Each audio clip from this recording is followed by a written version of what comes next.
بسم اللہ الرحمن الرحیم۔ السلام علیکم۔ ڈاکٹر مورے صاحب نے 1998 میں 77 سال کی عمر میں وفات پائی۔ جناب پیشے کے لحاظ سے ڈاکٹر اور پیٹ کے امراض کے اسپیشلسٹ تھے۔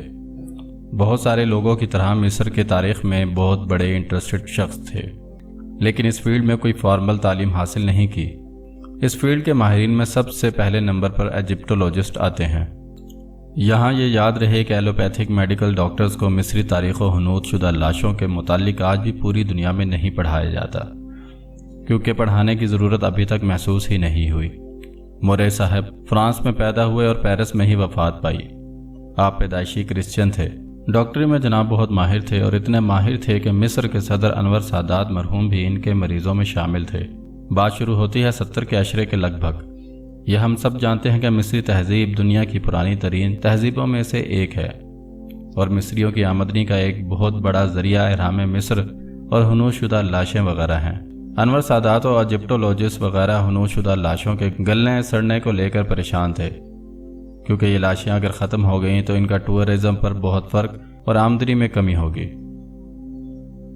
اس پریشانی میں سب سے پہلے نمبر پر جس شخص کی لاش آتی ہے اسے دنیا رمسس II کے نام سے جانتی ہے۔ یہ بندہ قبل مسیح دور کا ہے اور مصریوں کی شان و شوکت کا معمار سمجھا جاتا ہے۔ یوں کہہ لیجئے کہ یہ مصریوں کا سب سے بڑا بادشاہ تھا۔ اس نے کافی ساری فتوحات کر کے مصری سلطنت کو پھیلایا۔ اس کا کافی سارا ریکارڈ آج بھی محفوظ ہے۔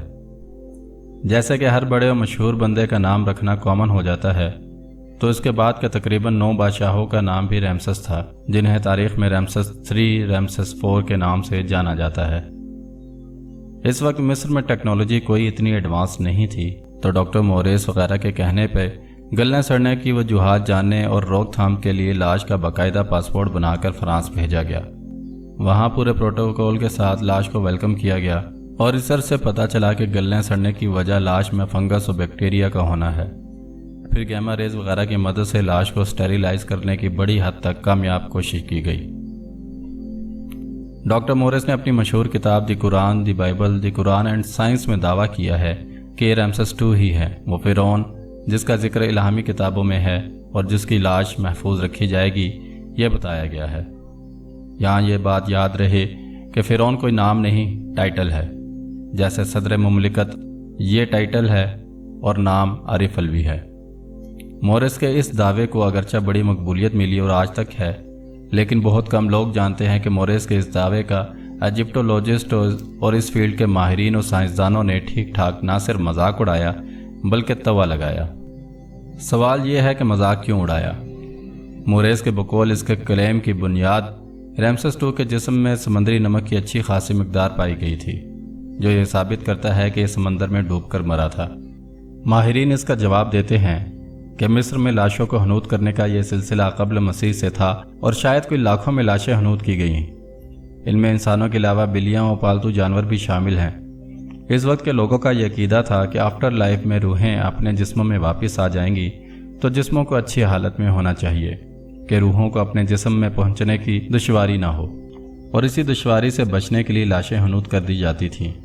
طریقہ کار یہ تھا کہ پہلے لاش کو پیٹ سے چیر کر اور ناک کے قریب سوراخ کر کے تمام اہم اعضاء کو خشک کر کے کچھ مرتبانوں میں بند کیا جاتا تھا۔ پھر لاش کو اچھی طرح دھو کر اور مسالہ جات لگا کر اسے 1 سے 2 ماہ کے لیے سمندری نمک میں دفن کر دیا جاتا تھا، کیونکہ اس وقت کے لوگ یہ بھی جانتے تھے کہ سمندری نمک لاش کے اندر کی ساری نمی کو چوس لینے کی صلاحیت رکھتا ہے، اور یہ اس وقت بھی علم تھا کہ جتنی نمی ہوگی گلنے سڑنے کا عمل اتنا ہی زیادہ ہوگا۔